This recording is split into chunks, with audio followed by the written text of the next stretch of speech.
Okay, maayong hapon mga angkol ug mga auntie. Sugod na sa tani sa to ang bisyo. Bisyo nga sige og pasingot.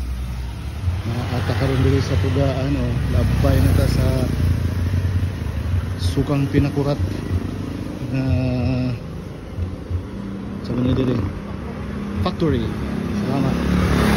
Puyo na nato si auntie o mugtok na. Dayo pa to ang ikan karon kay adto data og Tambo Market agitag C3. Oh, labay sa miha sukang pinakurat factory diri sa Pugaan mga angkol ha.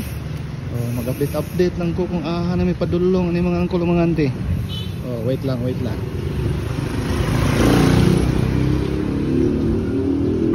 Okay mga ante, update ta karon after 2.11 kilometers na nata sa crossing sa Pugaan pagawa sa C3 na si Green Gold Gas.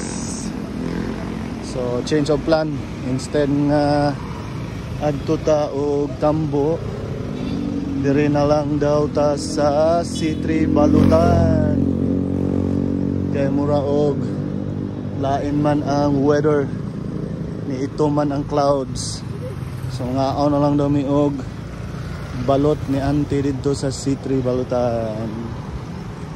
Update lang ko later ha napod unsa na pud ta ani ang itong mga ganap ani mga angkol mga auntie. Hello mga auntie ug mga angkol, after 4 kilometers walking naabot na gyud mi diri sa C3 Balutan.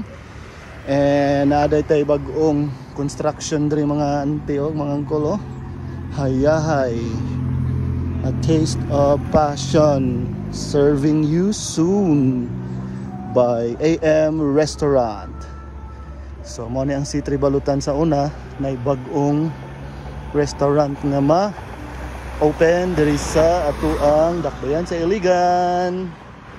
Okay, so mo ni ang ambience na to karon nga to ang nakita diri sa C3 Balutan sa C3 November 30 alas 4:42 sa kahaponon mga angkol ug mga auntie.